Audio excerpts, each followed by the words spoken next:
A reading from Psalm 128. Blessed are all who fear the Lord, who walk in obedience to him. You will eat the fruit of your labor. Blessings and prosperity will be yours. Your wife will be like a fruitful vine within your house. Your children will be like olive shoots around your table. Yes, this will be the blessing for the man who fears the Lord. May the Lord bless you from Zion. May you see the prosperity of Jerusalem all the days of your life. May you live to see your children's children. Peace be on Israel. Thus ends the reading. When Pastor Eric first asked me to share my faith story, I thought, this is really out of my comfort zone. I am a cradle Lutheran. There isn't some magical moment in time that I can point to and say, that's when I first believed. However, when he explained that the question he wanted each of us to address was, how has God transformed you through St. Matthew's, I suddenly felt much more comfortable. My faith has grown as a part of me from before I can remember.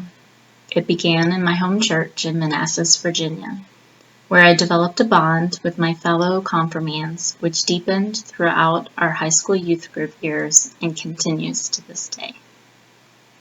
It was because of that strong foundation that I became involved in campus ministry. During my first semester at Clemson, our campus ministry group took a weekend trip to Charleston. We stayed at St. Matthew's and visited with the family of a fellow campus ministry student, Laura Fisher. I didn't know it at the time, but it was my first taste of my future church home and family. When I moved to Charleston that summer for a co-op, I joined the College of Charleston group at St. Matthew's. And after I graduated from Clemson, I returned to live here permanently. Once again, my campus ministry relationships joined me with a child of St. Matthew's, who also happened to be another child of the Fishers. I moved into an apartment with Kristen Fisher, thus solidifying my position as a surrogate child of Fran and Joe. Kristen sponsored me as I became an official member of St. Matthew's. She was working as the youth leader at the time, so I also became a regular chaperone and leader of youth events. It brought me great joy to see the youth forming those bonds which were so important to me when I was their age.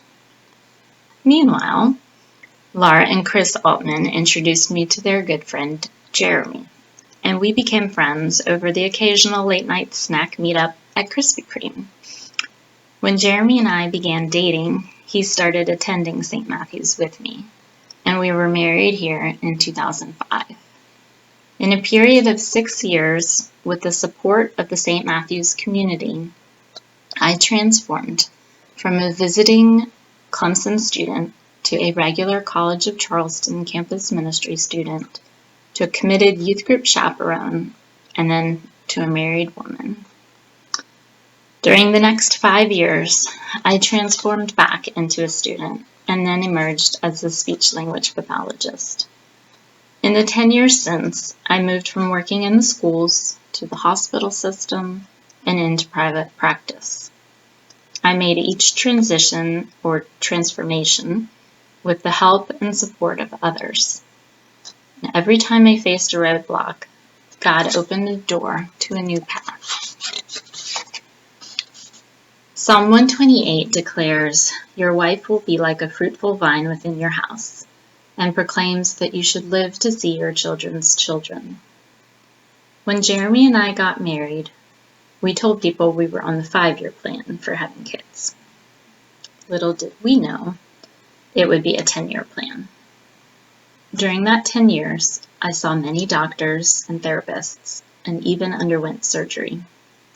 We watched as our friends and family welcomed babies into their lives, and we wondered if we would ever experience that joy in our own life.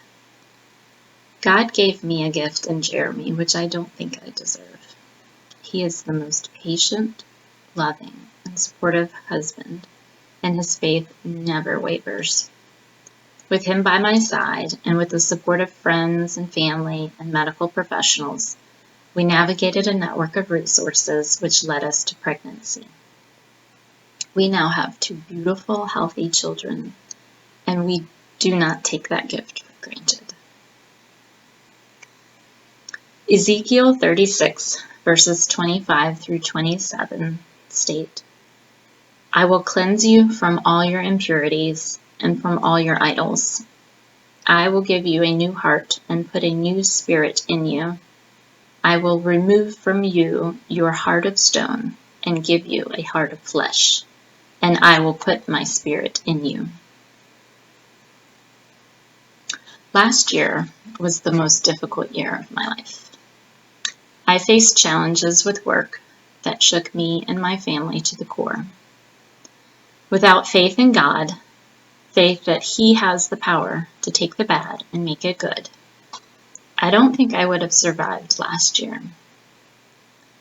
I saw and felt God through my husband, my family, and my church, friends, and community. It was through those relationships that I felt His Spirit re-enter me and replace my heart of stone. I transformed, most recently, from a working professional to a stay-at-home mother. This may be my greatest challenge and joy all rolled up into one. The days are long, but the years are short. I love being home with Matthew and Grace, but I also miss the sense of identity and purpose I had as a practicing speech-language pathologist. I know that my current role is to be a full-time parent, but I believe I will return to work outside of the home in some fashion in the future. I don't know when or how, but I know there will be more transformations to come. Transfiguration is defined as a complete change of form or appearance into a more beautiful or spiritual state. And I believe that my life is more beautiful and more spiritual as a result of the relationships that I've formed through St. Matthew's. I also believe that in the future, it will be even more beautiful and spiritual because of the love and support that the St. Matthew's community of believers provides to Jeremy and me as we raise our children.